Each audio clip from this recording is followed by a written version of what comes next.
Bismillahirrahmanirrahim.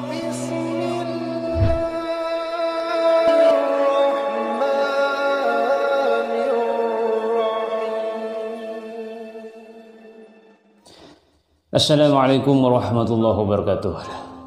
Alhamdulillah, ini sudah sampai pada bagian yang kedua dari bait di Mahallul Qiyam.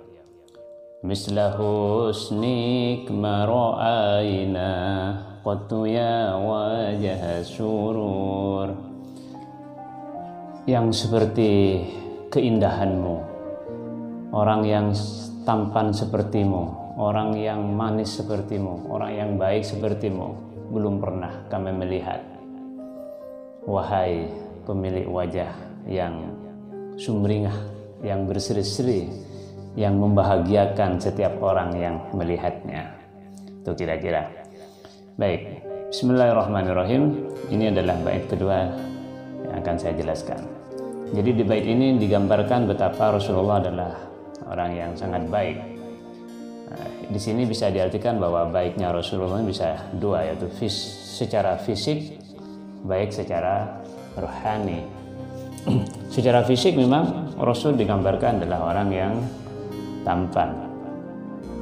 Dan di dalam hadis memang digambarkan bahwa semua nabi itu berwajah tampan, ganteng, suaranya bagus. Tetapi Nabi Yukum adalah orang yang paling tampan.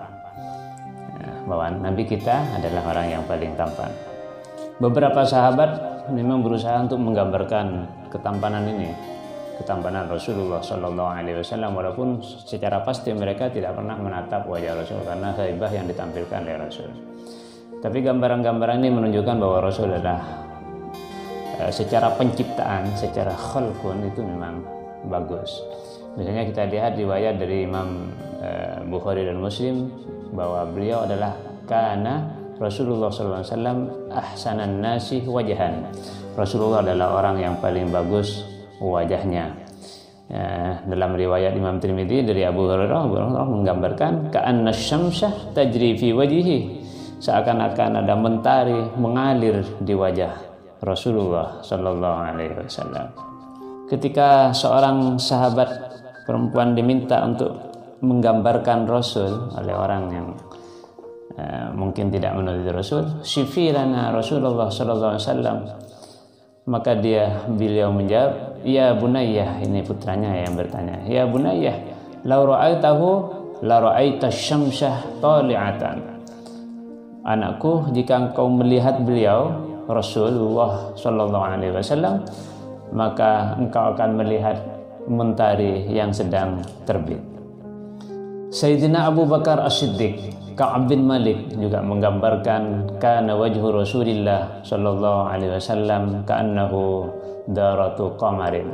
Wajah Rasulullah seakan-akan bundaran dari bulan purnama.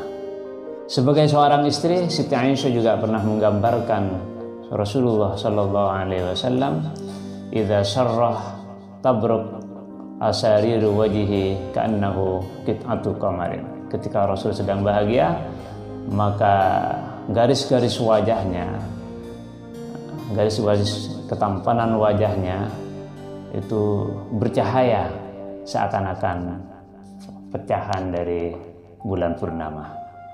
Ini komentar-komentar para sahabat yang pernah menututi Rasulullah. Imam Al-Busairi dalam burdahnya juga menggambarkan, wa huwa alladhi tamma ma'nahu wa suratuhu thumma astafahu habiban bari'an nasami munazzahun an syarikin fi mahasinihi wa jawharul husni fihi ghairu munkasimi. Bahwa ketampanan Rasulullah sallallahu alaihi wasallam, kebaikan Rasulullah sallallahu alaihi wasallam itu tidak ada tandingannya.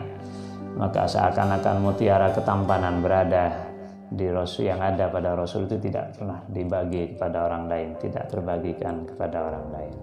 Nah, sekarang kita juga sering mendengar bahwa Nabi Yusuf alaihi salam itu terkenal sebagai orang yang tampan, karena memang lukisan-lukisan dalam Al-Quran menggambarkan betapa Nabi Yusuf sangat tampan, sehingga para wanita di Mesir, para tokoh-tokoh wanita bangsawan di Mesir ketika pertama kali melihat Nabi Yusuf, hanya melihat sekilas saja, maka mereka yang sedang memotong buah-buahan tidak merasakan sakitnya ketika tangannya juga dipotong dan sampai berdarah-darah. Falamma ra'aynahu akbarnahu qatta'na aydiyahunna wa kunna hasya lillahi ma hadza basyara in hadza illa malakun karim. Ini gambaran tentang ketampanan Nabi Yusuf. Waktu saya umrah sekitar tahun 2017-an ya, saya tanpa sengaja bertemu dengan seorang yang orangnya lugu ya, seperti orang tidak pintar. Tapi beliau itu punya pengalaman spiritual yang menurut saya unik. Tanpa sengaja dalam bincang-bincang itu, setelah berapa kita kenal, tanpa sengaja beliau bercerita bahwa suatu malam pernah bermimpi lengkap 25 rasul. Jadi, dan itu ciri-ciri ini orang awam ya, tidak bisa baca kitab kuning dan. Tapi ciri-ciri yang disebutkan mulai dari Nabi Adam dan nabi-nabi yang menonjol itu persis seperti yang saya ketahui di buku-buku itu. Nah, beliau cerita ketika sampai giliran melihat Nabi Yusuf, maka alam raya ini menjadi hijau, sejuk katanya. Jadi pancaran cahaya yang ditampilkan oleh Nabi Yusuf begitu dahsyat. Pertanyaannya sekarang, apakah Nabi Muhammad kalah tampan dari Nabi Yusuf? Gambaran yang dilukiskan oleh para ulama, misalnya Al-Busayri dalam Al-Burdahnya mengatakan misalnya seperti ini. Faqan nabiyina fi khalqin wa fi khuluqin wa lam yudanuhu fi ilmin wala karami. Nabi itu melampaui semua nabi-nabi yang lain, baik secara khulqun ataupun secara khuluqun, secara penciptaan ataupun secara akhlaknya, secara fisik ataupun secara batin. Bagaimana mempertemukan ketampanan Nabi Yusuf dengan ketampanan Nabi Muhammad ini? Maka Nabi Muhammad sendiri seketika Isra itu juga pernah ketika bertemu dengan Nabi Yusuf, maka beliau mengatakan bahwa wa idza huwa qad u'tiya syatrul husni, bahwa ketika saya bertemu dengan Nabi Yusuf, maka beliau itu diberi separuh dari ketampanan ini. Jadi yang lain ini, manusia dunia ini hanya ngampong sedikit kepada ketampanan. Jadi 50%-nya disebarkan, itu pun disebarkan ke yang lain termasuk para nabi. Jadi kalau kita melihat ketampanan artis di Indonesia atau bintang-bintang film Hollywood misalnya, di Indonesia kita melihat orang yang dikenal sebagai orang tampan, misalnya ada Gus Asmi, orang berteriak-teriak kalau sudah bertemu, ada Reza Radian, misalnya ada Iqbal Ramadan. Nah, itu hanya bagian kecil saja kalau dibandingkan dengan ketampanan yang dimiliki oleh Nabi Yusuf. Dan kita yang tak tampan ini berarti sangat kecil lagi berarti. Ya, tapi tidak apa-apa, karena Allah tidak melihat kepada bentuk fisik, tapi melihat kepada hati kita. Ini untuk menghibur kita yang tidak tampan dan tak cantik. Kembali lagi kepada Nabi Muhammad dan Nabi Yusuf.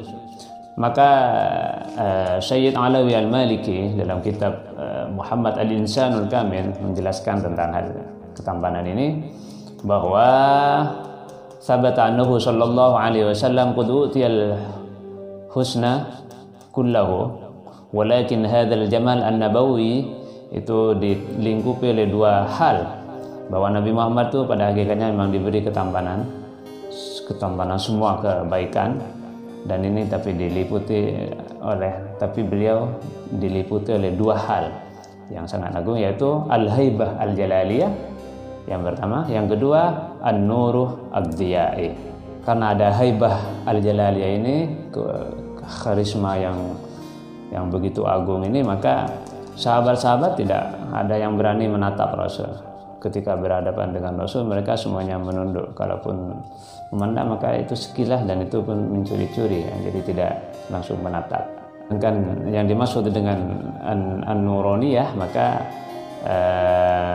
bahwa Rasul memang memiliki keistimewaan bahwa wajahnya sesekali juga memancarkan cahaya, artinya memang penuh dengan cahaya, dan ini kita akan bahas lebih dalam lagi pada bait-bait syair berikutnya.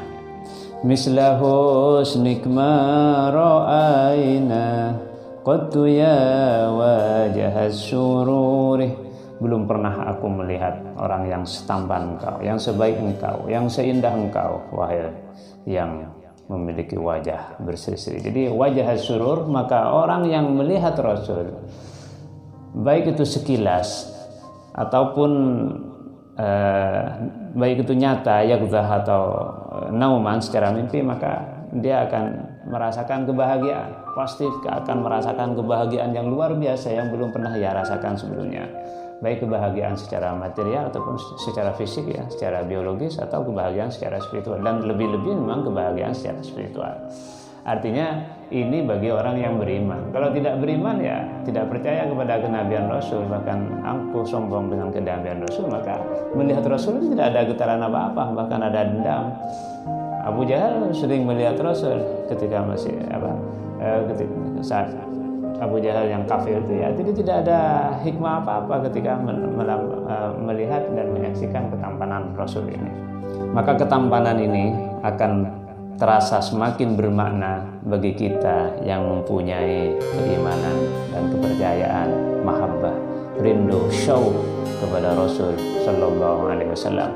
Mudah-mudahan kita termasuk orang-orang yang berusaha untuk terus mencintai Rasul dan mendapatkan anugerah dari Allah, sehingga mahabbah itu tumbuh dalam hati kita, dan ini bisa menjadi bekal kita untuk mendapatkan kebaikan baik di dunia, lebih-lebih kelak di akhirat. Semoga kita selalu bersama Rasul di akhirat dan diperjumpakan oleh Rasul. Hadanallahu wa iyyakum ajmain. Assalamualaikum warahmatullahi wabarakatuh.